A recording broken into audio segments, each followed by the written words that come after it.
Kaka-pemperot ko. Kaka-pemperot na rin siya. Sabi ko.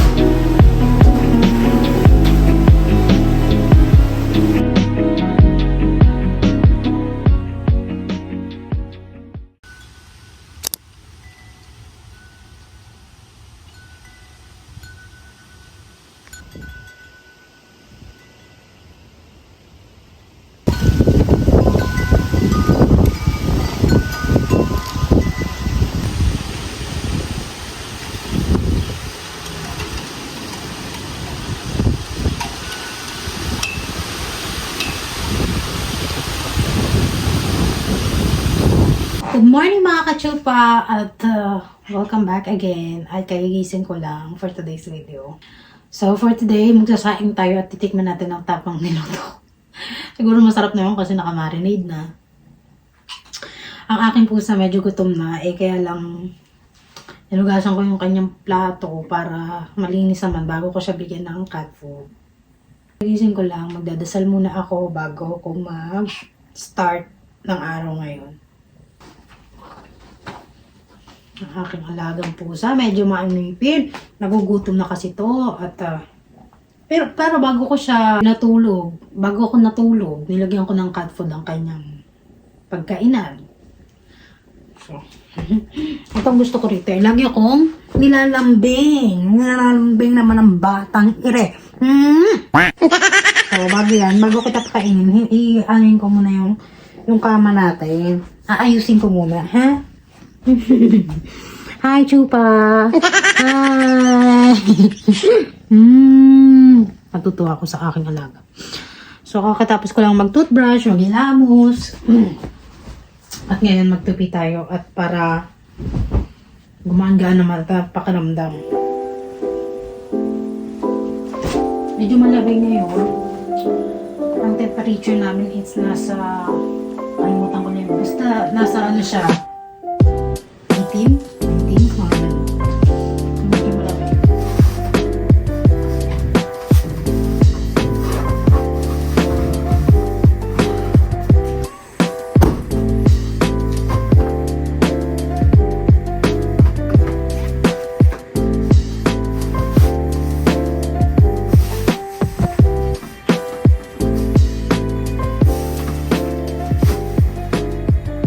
Ayan na, medyo malinis na siya. Kahapon, medyo malakas ang ulan at saka mahangin. So, ngayong araw, medyo maaraw naman. Pero hindi siya mainit. Malamig ang hangin. Kaya yung aking fast lock, kahit naglagay na ako ng serum, nagaan pa rin siya. Nangangalabit na yung aking alaga. Nangangalabit na. Nakakatuwa. Marunong ka na mga labit? Patuyuin ko lang yung pagkainan nito kasi lagi kong nililinis yung pagkainan dahil syempre nagkakaroon din ng mga bakterya yung pagkainan ng mga pusa, ng aso. So araw-araw huhugasan, di ba? Kaya love na love ko ang aking Kiki. Aray! Kinagat ako!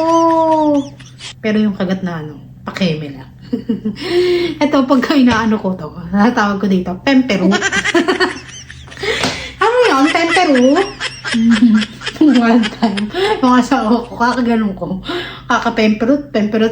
Kasi pagka eto nakahiga, ginaganon ko yung tiyan niya. Ginaganon niya. Kasi ang lambot Gusto ko yung tiyan na ito, yung malambot. Tsaka parang siya nakikiliti. Pag ginaganon ko, kinakalawin. Pemperut. Gaganonin ko yan. Tapos yung asawa ko, tayo, kaka-pemperot ko, pemperot na rin siya. Sabi ko sa makuha niya. Sabi niya, sa'yo, naririnig daw niya ako lagi daw ako nagsasalitang pemperot. Ewan ko kung saan ko nakita na ano yun, narinig yun, or ano. Siguro, eto ewan ko ba? Ewan ko yung isip ko, kaka-pemperot. Hindi ko alam kung saan ko nakuha yung pemperot Kasi, ano lang kasi ako dito, nakukukyutan. So, parang, lumabas na sa bunganga ko yung pemperot niya. O, hindi bastos words yun. Parang, ano lang. Sabihin kasi baka isipin ng mga iba na, ang bastos mo naman, ang bastos naman ng bunganga. O, anong meaning ng pemperot? Hindi nyo nga alam kung anong meaning ng pemperot eh. Makasabi yan, bastos mo talaga. Kasi di ba may mga ibang meaning, may mga ganun. Sa akin kasi, parang pag nakukutan lang ako, nasasabi ko yung words na ganun. Baka mamaya may mag-comment, ang bastos mo, and unsubscribe ako yan.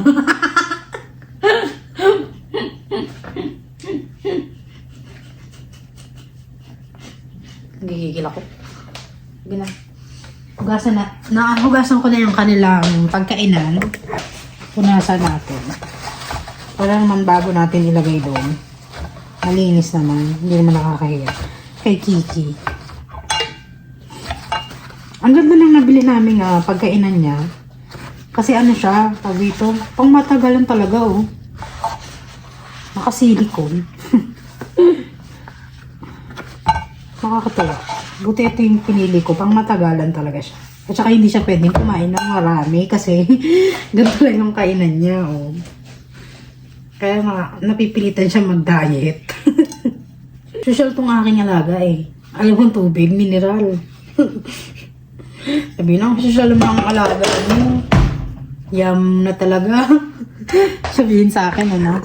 Kaya lang naman nagiging mineral yung ng tubig ng alaga ko. Kasi yung mga tubig dito, mineral. At saka yung mga kids, at saka yung kanyang pamangkin, pagka hindi na uubos yung tubig, itinatabi ko, di ba? Ay sa itapon mo, hindi ko naman pwede na inom na ng kanyang pamangkin, iinumin ko. Di ba? Hindi naman pwedeng ganun.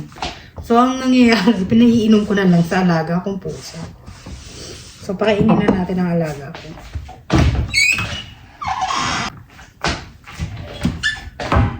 So, pakainin natin siya. Gugutom na yan. Alam ko nagugutom ka na. Nagugutom na rin ako, kaya lang. Ang gusto ng pusa yung wet yung kinakain nila para hindi matigas sa ipin. Yan ang gusto nila. Parang reno lang. Baka may magkamali ganun pala man to, no?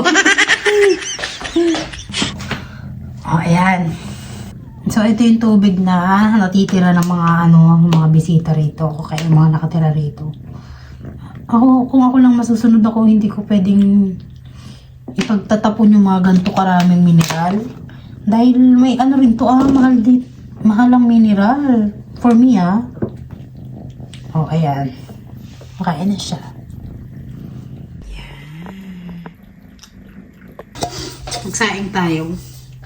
Nagutom ako. Gusto ko i-try yung tapsilog. Para naman, baka mamaya, pag uwi nila, hindi ako mapapahiya. Parang nalalasa, gano'n. Siyempre, di ba parang ang sakit naman. Alam mo na ngayon, nare-realize ko. Kasi dati pagka hindi ko gusto yung uluto ng nanay ko, sinasabihan ko, pangit ng lasa, ayoko ka kumain, parang gano'n. Ngayon, nare-realize ko na masakit pala sabihin yung gano'n. Kung sino yung mga nagluto Parang nare-realize ko na siya. Kasi ako na ngayon nagluluto. Tapos pag sinasabihan nila ako na hindi nila gusto, ganyan-ganyan. Parang masakit sa damdamin. Siyempre, di ba? Ngayon parang bumabalik na sa akin yung mga nagawa ko. Totoo pala yun yung pagka ginawa mo sa nanay mo, tsaka sa mga magulang, babalik sa'yo. Kaya ngayon, totoo pala yun, no? So, kayo, mga kachupa, bago na kayo hanggat maaga. So, magsasain muna ako.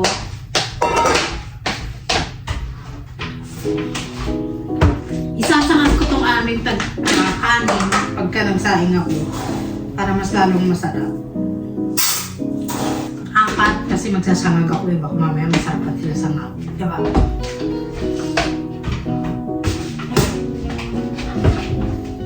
Actually, kachupa, may mga donut pa kami dyan.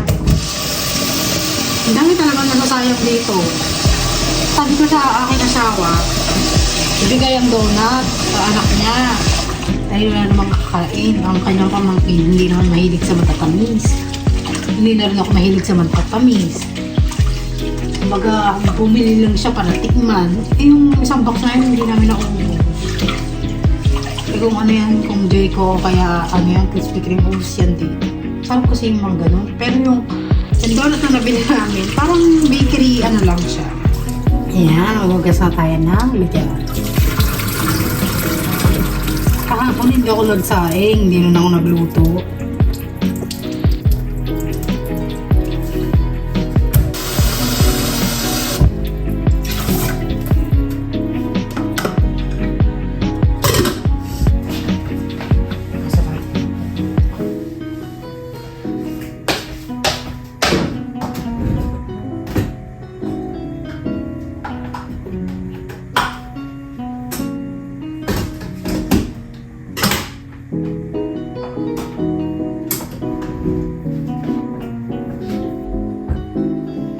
Medyo ano sa labas parang sa magpainit, kaya lang dito may mga dahon nagagalawan. Ibig sabihin malamig yan. Dito pa nga lang sa loob ng bahay, malamig yun. Ano, nakita mo yung mga dahon? Pakita natin. Ayan, nagagalawan na siya. Ayan. Tingnan natin yung ating ito yung ating inala na beef. Bango nakakagutom. So ngayong breakfast ang kakainin natin. Ilabas natin para mamaya pang nagsangag tayo. Ito ang kakainin ko. Natira kong prutas.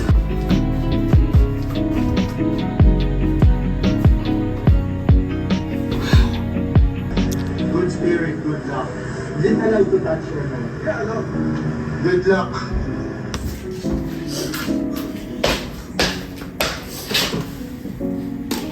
Lagyan natin yung lumang kanin.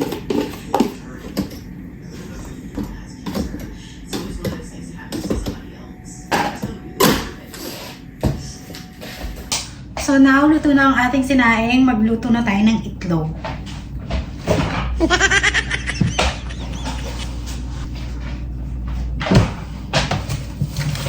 So, magpiprito lang ako ng... Hindi ko alam kung anong oras uuwi yung asawa ko. Hindi ko alam kung lulutuan ko na ba siya ng itlog o ako lang muna or ano. Ako lang muna siguro. Ako pa naman. Kasi mag-11 pa lang. Buksan na natin. So, painitin lang natin to. Gusto ko yung itlog, yung parang may dilaw siya sa gitna. Ayoko ng scramble. Yeah, excited na ako.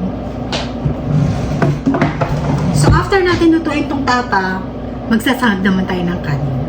Dahil meron na akong dinikdik na bawang at sa ating ginisang kanin, sinangag na kanin, mag-aano ako ng carrots at beans. Ito yung beans na binili ko.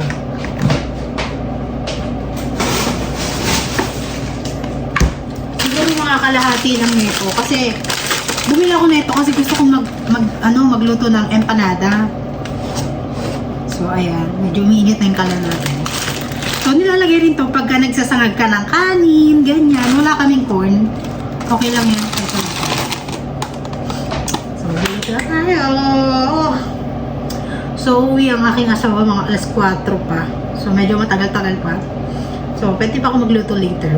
Pero ngayon, lulutuin ko na to para later, iinitin ko na lang at saka magluluto na lang ako ng itlog for them. So, ito yung aking paboritong sandok. Pag nagluluto kasi ako ng itlog, pag gano'n di mo nabalik tayo. Parang siya nagluluto ng burger ba?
pagkabata.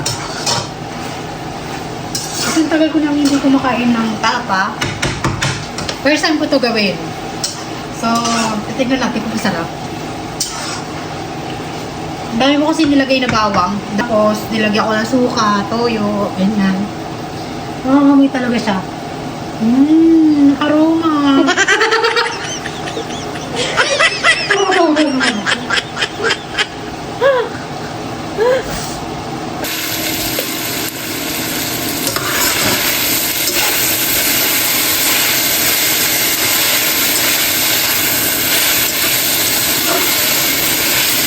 Yan, luto na yung ating tapas. Sasanag na tayo ng kanin.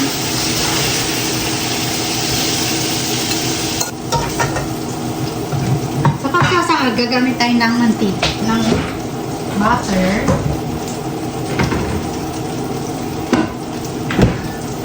Gamit tayo ng butter. Mga kalahati lang. Masira pa.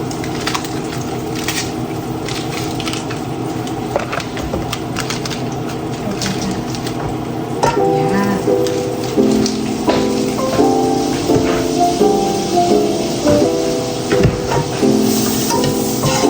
Sabay na tayo ng bawang para hindi masunog.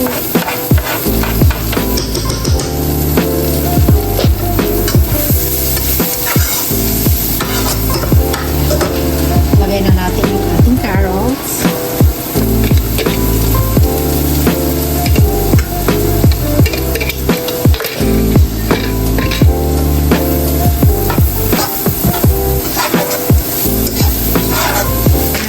Ating beans, sweet beans.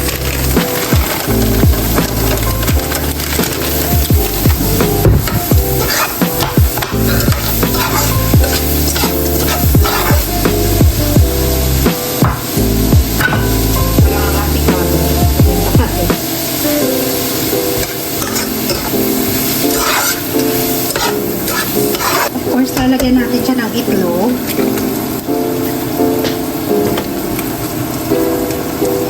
Pork. Lagyan natin ng asin.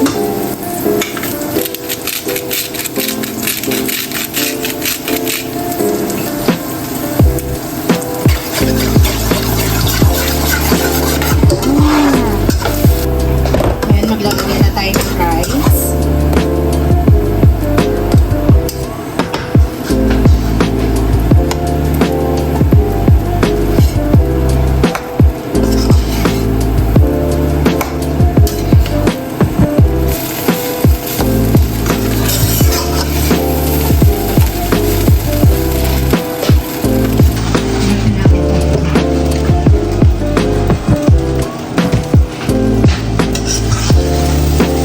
Bango na.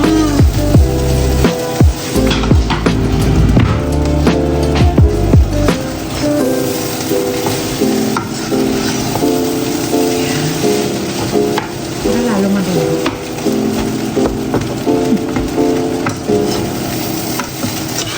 Ay, dahil na talaga. Nakakatuwa. Marami tayong nilisin mamaya.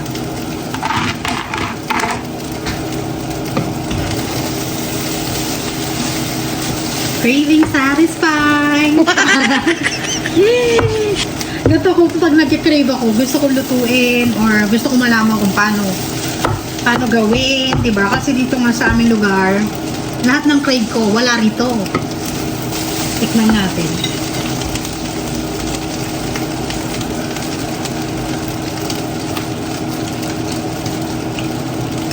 Huwag malasahan.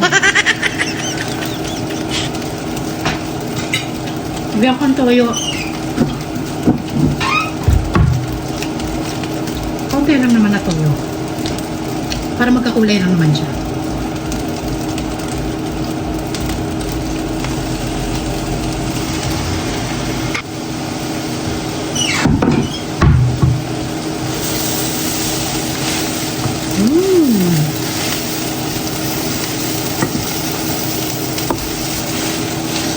Tikman natin ulit.